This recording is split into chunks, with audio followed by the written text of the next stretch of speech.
I'm gonna go answer that phone. All of his co-workers were gone. What could it mean? Stanley decided to go to the meeting room. Perhaps he had simply missed a memo. Yeah, I have.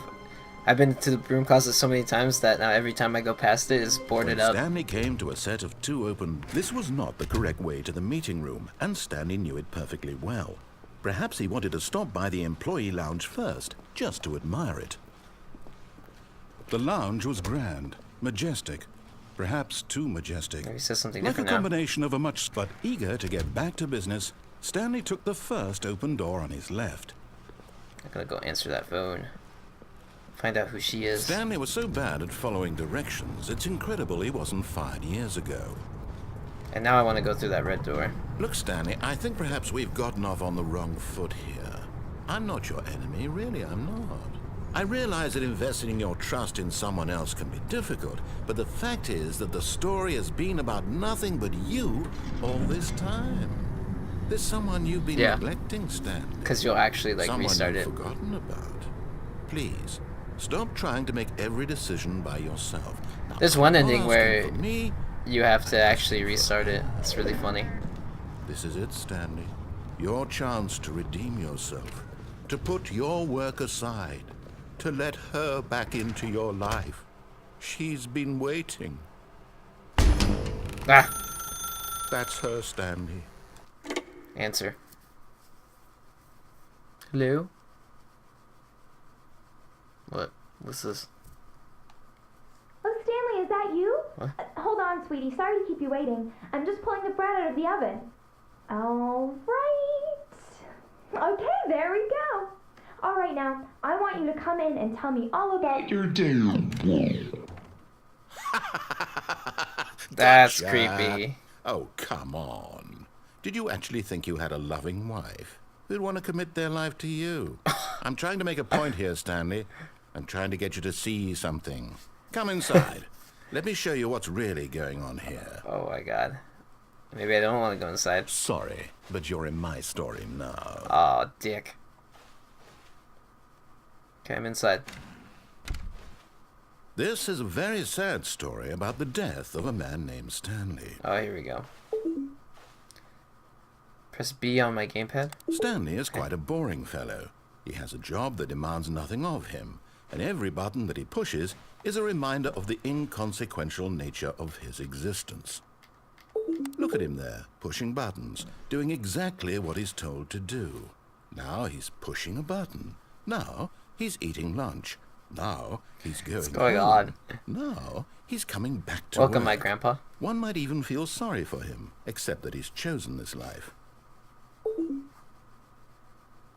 No, I'm not pressing it.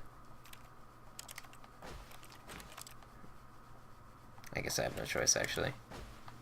But in his mind, in his mind, he can go on fantastic adventures. From behind his desk, Stanley dreamed of wild expeditions into the unknown, fantastic discoveries of new lands. It was wonderful, and each day that he returned to work was a reminder that none of it would ever happen to him. And so he began to fantasize about his own job. First, he imagined that one day while at work, he stepped up from his desk to realize that all of his co-workers, his boss, everyone in the building had suddenly vanished off the face of the earth. The thought excited him terribly. So he went further. He imagined that he came to two open doors and that he could go through either. At last, choice. It barely even mattered what lay behind each door. The mere thought that his decisions would mean something was almost too wonderful to behold. As he wandered through this fantasy world, he began to fill it with many possible paths and destinations. Down one path lay an enormous Happened to my round kitchen. room with monitors It's my and kitchen. mind controls. Down. And down another was a yellow line that weaved in many directions. And down another was a game with a baby. And he called it the Stanley Parable.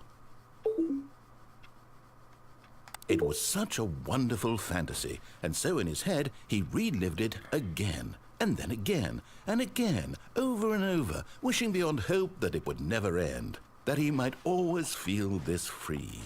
Surely there's an answer down some new path. Mustn't there be? Perhaps if he played just one more time. Oh, here we go. Tell my wife I love her? But there is no answer. Oh, God. How could there possibly be? It's just In like reality, slowly all he's changing doing back is to the pushing beginning of the same game. buttons he always has. Nothing has changed. The longer he spends here, the more invested he gets. The more he forgets which life is the real one. And I'm trying to tell him this. That in this world he can never be anything but an observer. That as long as he remains here, he's slowly killing himself. But he won't listen to me. He won't stop. Here, watch this. Stanley, the next time the screen asks you to push a button, do not do it. You see? Can he just not hear me? How can I tell him in a way that he'll understand that every This is second The he Office. remains here, he's electing to kill himself? How can I get him to see what I see? How can I make him look at himself? I suppose I can't, not in the way I want him to. But I don't make the rules. I simply play to my intended purpose, the same as Stanley.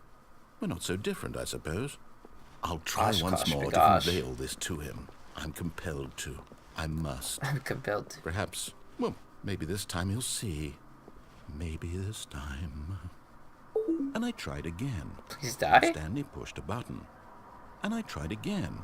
And Stanley pushed a button. And I tried. Oh.